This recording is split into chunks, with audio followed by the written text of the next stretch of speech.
Our second passage, as you might have guessed, talks about cups with dirty insides. It comes from the Gospel of Luke. It's also found in other Gospels. But we're going to read Luke's version, beginning at verse 37 of chapter 11. While Jesus was speaking, a Pharisee invited him to dine with him. So he went in and took his place at the table. The Pharisee was amazed to see that he did not first wash before dinner.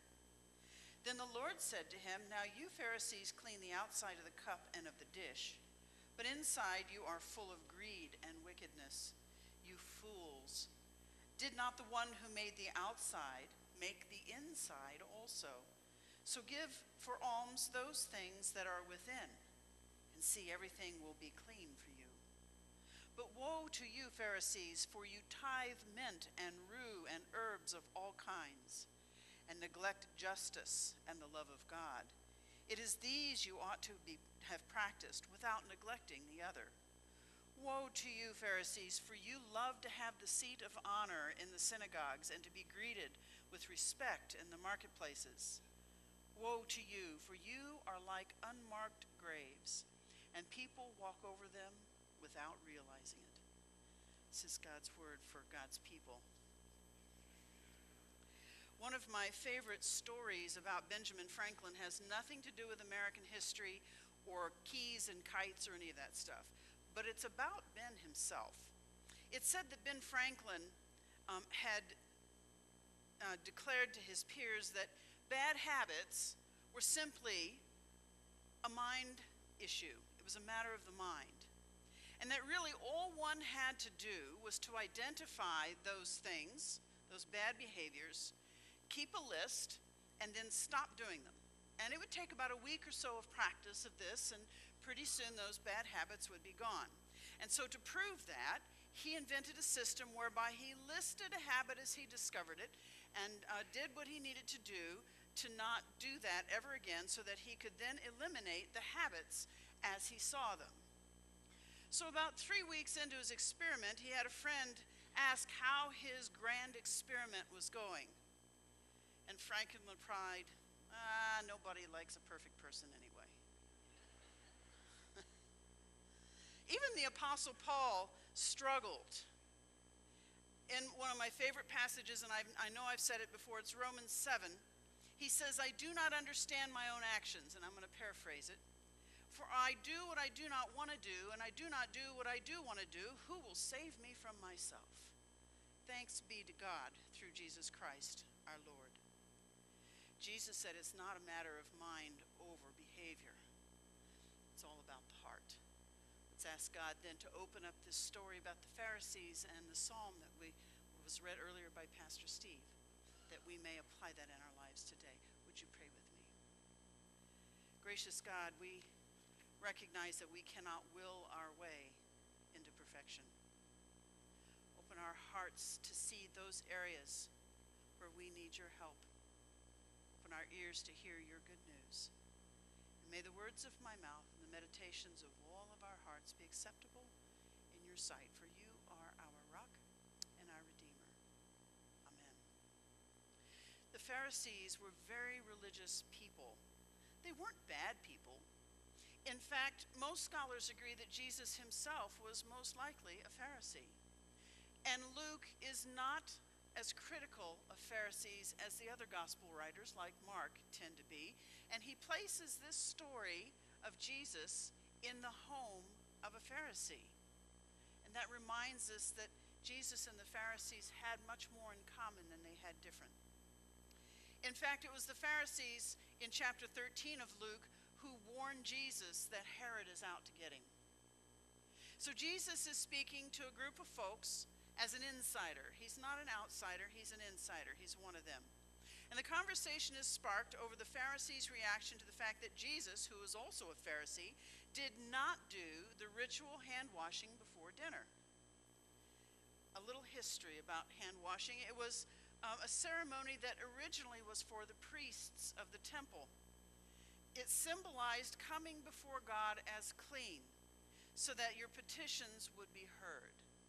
And the ceremony is specific and it's detailed because the intent of it is to slow you down enough that you may reflect on what you're doing, that you may symbolize the cleansing of your heart by cleansing your hands.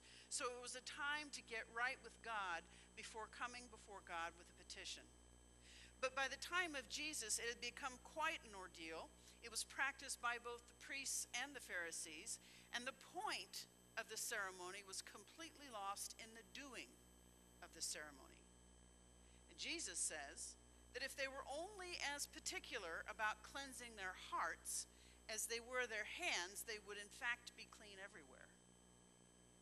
It's true, isn't it? Our inner attitudes impact how we respond to the world around us.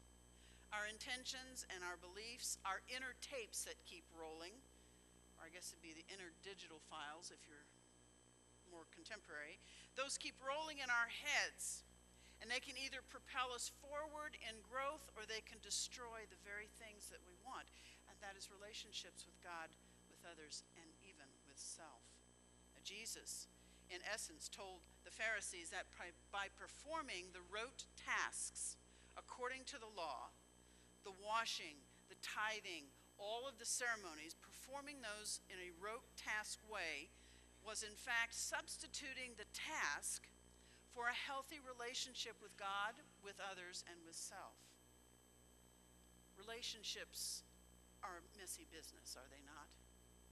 It's hard to be in control of a relationship because they are by their very nature dynamic, always changing.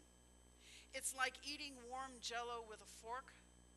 Just when you think you've got it, it slips through the little cracks, and you have to start all over again. That's what relationships are like. Tasks, now, a task is a wholly different situation because a task can be controlled. A task has a starting and an ending. It has a completion. And if only we would do the tasks well, then the tasks that we can all agree on, then all will be well, right? That's the logic. It doesn't work. So the meticulous detail of the ceremony of hand washing over time replaced the painful process of examining our hearts so that we could improve our relationships. And the privilege of being honored for those right relationships becomes the expectation that the right to be recognized for doing what we're supposed to do. And what gets lost is the relationships they were designed to build. And in fact, the very opposite of what we want happens. The relationships with God and others and even self are destroyed. Jesus said when we worry more about the appearance of being respectable than we do about the realities of righteous living, it impacts not only our lives, but the lives of everyone around us. He says to the Pharisees that they are like unmarked graves. Now, graves in that culture were considered to be unclean. And one could be made unclean by merely touching or walking over a grave. And such contamination bars you from the privilege of worshiping in the temple for at least a week. That's why the graves were whitewashed, so you could clearly see them from a distance and not touch.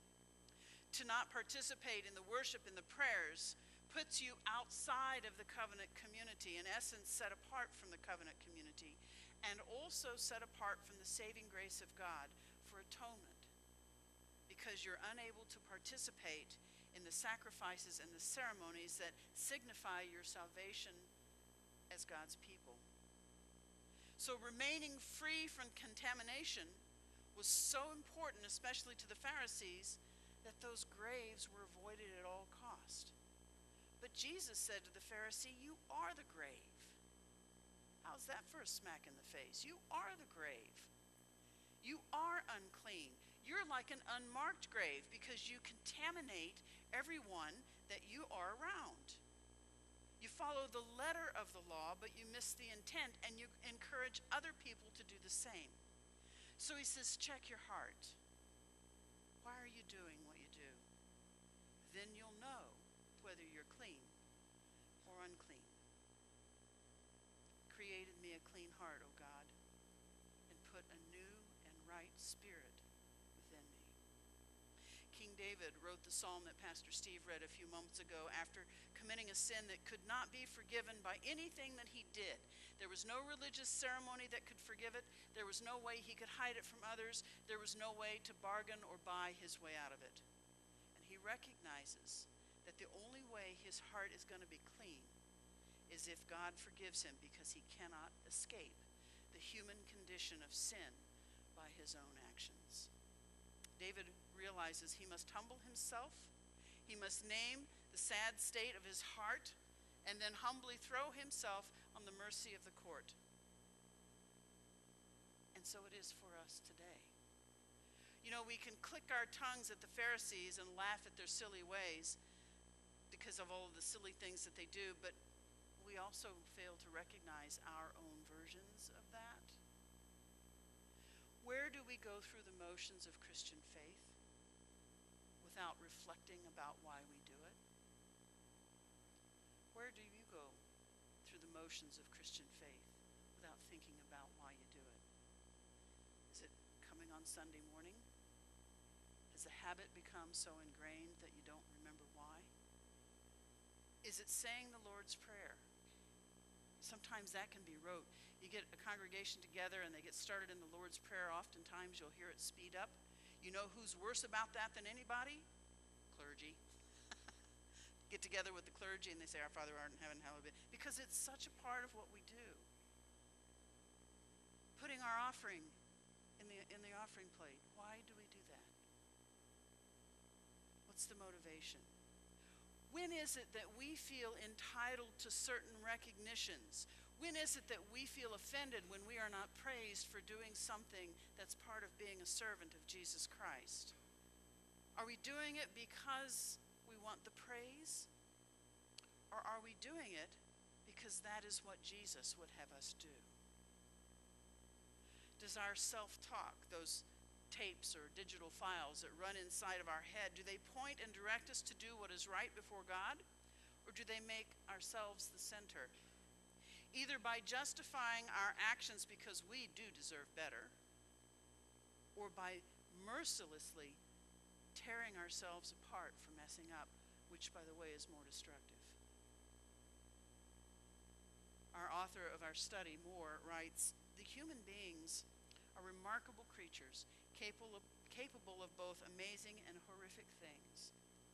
The inner life is crucial because that's where struggles are both won or lost." The inner life is crucial because that's where struggles are both won or lost.